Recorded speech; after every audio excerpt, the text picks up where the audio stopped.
Former President Donald Trump is at this federal courthouse in Washington, D.C., and technically he is in custody of law enforcement. Mr. Trump will soon be arraigned on 4 federal charges stemming from the January 6, 2021 attack and the multiple efforts in 2020 and 2021 to deny Joe Biden's 2020 election victory and deprive millions of Americans of their rights as voters. Trump landed in the D.C. area a short while ago at Reagan National Airport in Virginia. He's returning to the epicenter of power, as well as, in some ways, the scene of the crime. Joining us now to discuss, John Bolton, the former national security advisor for President Trump.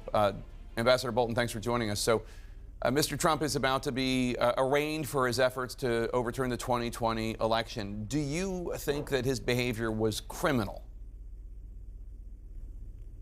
Yes, I think this indictment lays out a pretty strong case. Particularly, the most important part of it, I think, is the description of the effort to turn Mike Pence into an instrument of reversing the result in the Electoral College. I think that's the strongest part of it.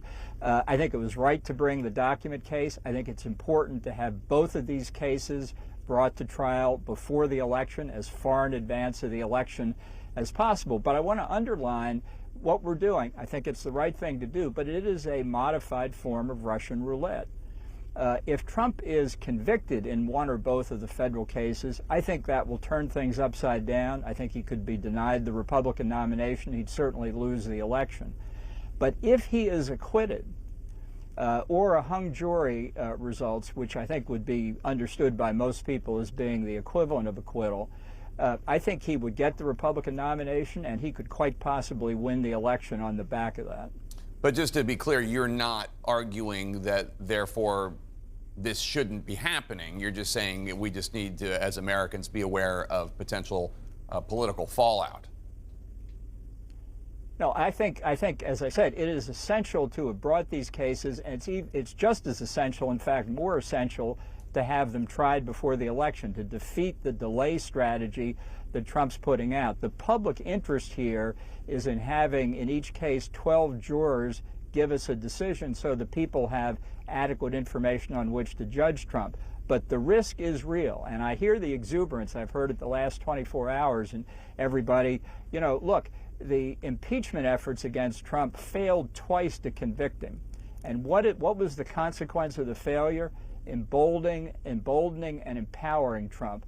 Acquittals here would be even more devastating. One important question in the case going forward might be whether prosecutors will be able to prove that Donald Trump acted corruptly. In other words, whether or not he knew deep down the fact that he lost the election. You worked closely with him. Do you think Donald Trump knew that he lost the election? There's no doubt in my mind that he knew he lost the election, but that's not really an issue that anybody needs to worry about, because the question is, can his lawyers don't have to prove anything. They simply have to induce reasonable doubt in the minds of one or more jurors to get a hung jury. And if people think that he's being railroaded, if they don't believe the prosecution case, or they believe whatever case Trump puts on, and this results in a hung jury in either of the 2 federal cases, I think we're in for real trouble. I just think people need to understand that. Don't get too exuberant because of the indictment. As people got exuberant over the impeachment, tell me what the result of the trial is, and then I'll tell you how to feel. There are a lot of Republicans in Congress railing about 2 standards of justice, they say. When you look at the conduct that Donald Trump has been accused of, is there any part of you that thinks that it's true the Justice Department is being weaponized against Donald Trump for political reasons? I've been an opponent of the special counsel concept as long as I can remember, and I'm still against it. But in this case, nobody can say the Department of Justice is weaponized. I think the special counsel has proceeded independently. I happen to think that's not a good thing constitutionally, but it's simply false to say the Department of Justice has been weaponized. It is possible, and I think seriously open to question whether Hunter Biden has been treated in a similar way. But as my mother always used to say, two wrongs don't make a right. You don't make up for Hunter Biden getting a sweet deal, if that's the fact, by letting Donald Trump skate free. You prosecute where the law's been violated. Yeah, and we should note that, of course, the judge has sent back that plea deal which seems to have exploded for Hunter Biden. Mr. Trump is speaking out already this morning. He wrote, quote, "I'm going to Washington, D.C. To be arrested for having challenged a corrupt, rigged, and stolen election. It is a great honor because I am being arrested for you. Make America great again." What does that mean to you? I'm being arrested for you. Why would anyone think that that is possibly true? Well, I think he's appealing to the alienation of a lot of Republican voters, a lot of independents, a lot of people who have supported him before. And if he can make them feel that they are the ones that the system, the deep state, is after, it will solidify their support. And for a lot of reasons that people can discuss, that support is real. It's undeniable. What will shake that support is conviction. Ambassador John Bolton, thank you so much for your time today. Appreciate it. Caitlin Collins?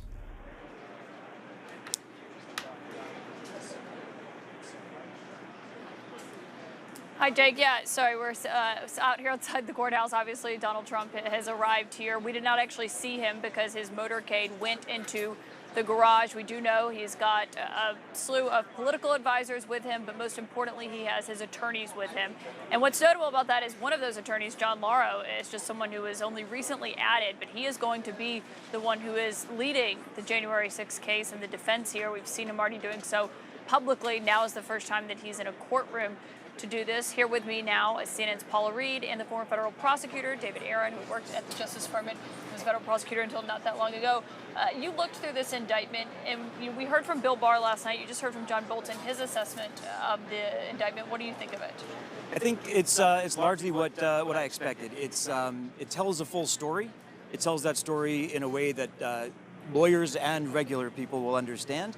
And it focuses on one defendant, even though it alleges a conspiracy is limited to the one defendant. And I think that reflects an effort to get this case moving and tell the whole story without unduly complicating it. Yeah.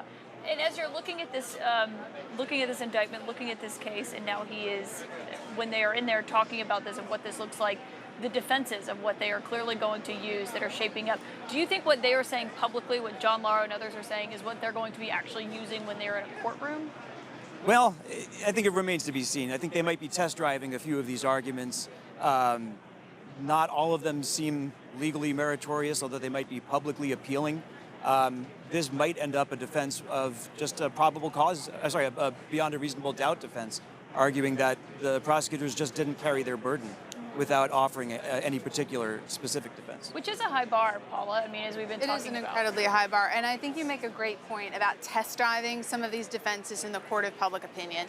Let's take this argument about the First Amendment, right? They've been arguing, I think John Lauro told you, he's told other people publicly in the past few days, they're trying to criminalize First Amendment activity, particularly political speech. Well, let's look at that, okay? Political speech is widely recognized as one of your most protected rights. You can speak out against the government, the political process. You can even lie about that. But there is no First Amendment protection for fraud, and that is what is being alleged here. They're alleging that he fraudulently tried to create these documents and submit them to the government, to the archives, and to Congress to steal the most powerful office in the world. There is no First Amendment protection for that. So I think legally, that is probably not going to hold up in a court of law, but it appears to be very appealing, particularly to the president's supporters. So they're going to probably keep testing these ideas, see what sticks. And the other thing is that they're essentially arguing this when it comes to what this is looking like. What Bill Barr was saying last night is that the idea about the free speech, and Bill Barr was saying, well, yes, speech is involved in any conspiracy charge, and just because it's speech doesn't mean it's protected by the First Amendment, especially when it does relate to what this indictment alleges, which is a conspiracy to subvert the election. Exactly. They're alleging that he engaged in a conspiracy to defraud the U.S. government, and that is not protected by any constitutional amendment. But when it comes to the court of public opinion, people who may not understand, the history of the Supreme Court protecting political speech but carving out exceptions for fraud, that may seem appealing to them. They may say, hey, well, why can't he just call out alleged fraud? But again, legally speaking, once this is before a jury, you do not have a First Amendment right to lie or to engage in a conspiracy. Dave, you're a former prosecutor. I mean, Trump is going to be face-to-face in that room. We believe Jack Smith is going to be here. That's the second time that they'll both have been in a courtroom together. But Trump has been attacking him endlessly on social media, calling him deranged, calling him a crackhead, implying that he had something to do with cocaine that was found at the White House. I mean, it's awkward, but also how does it affect the prosecution in the sense that he is attacking the very prosecutor? Seasoned prosecutors like Jack Smith have been called a lot of names and been in a lot of awkward situations. This particular defendant may be dialing it up a bit, but you don't get to the point where Jack Smith is without having a fairly thick skin. I don't think we'll see a change in his stoicism, and I don't think we'll see any impact on the prosecution itself.